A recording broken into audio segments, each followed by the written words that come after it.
Yesu wacu gahora uratwa.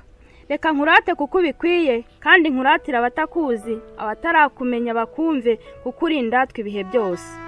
Narakubonye aho rukomeye, narakubonye ubu mutabazi. Yesu ntutinya urugamba, n'urwananiranye nturukangwa, nanjye nzakugwa inyuma Yesu. Gahora usingizwa mu batoya, mu bakuze horana ijambo, ubigishe n'umwuka wawe, utsinde imitima yacu twese, tubone ibyaha dutsindishirizwe. Mbese wifuza kubona Yesu? Reba Yesu ku musaraba, wibuke ibyo twatumye agirirwa, arakubabarira ibyaha byawe, utsinde icyaha ubona amahoro. Ni umubyeyi utagira ukwasa, ni umutabazi utitotomba, ntiyinuba nkatwe abantu, tumwisunge ntazadutererana. Reba nawe amaraso menshi, reba nawe yambaye urubindo, reba nawe aterwa imisumari, reba Yesu mugira uwawe, maze akubera intwari mu gihe cyawe. Mbega Imana igira urukundo! Reba urukundo rw'Imana, yicishije bugufi kaza mu isi, ikabyarwa n'umugore Mariya, yari yayitwise amezi 9 ngo njyewe nawe tuzacungurwe. Yavukiye mu muvure w'inka, ibaho ubuzima busuzuguritse, ariko iranamba ngo tubone ubugingo.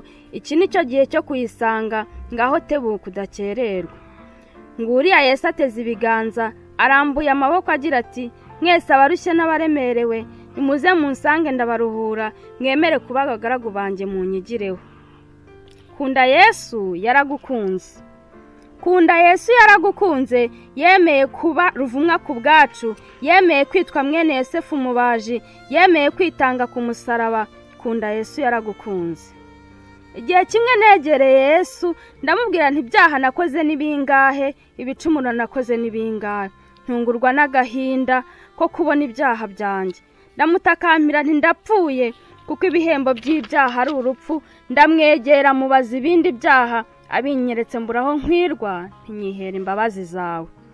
Uwo mwanya yaranduhuye isomo ryo muri Yesaya, ati ubwanjye ninjye uhanagura ibicumuro, nkakubabarira ku bwanjye, kandi ibyaha byawe sinzabyibuka ukundi. Ndifuza kumena ibanga. Ndifuza kumena ibanga ry'intsinzi y'amaraso ya Yesu, yameneye umuntu wese, ari umuzungu cyangwa umwirabura. Wahuye na Yesu ingorane arazimutwaza, bakaganira n'iyo nshuti nziza, uwo mukunzi utagira ukwasa, iteka ryose kubera Imana, mwene muntu agahora atuje muri Yesu.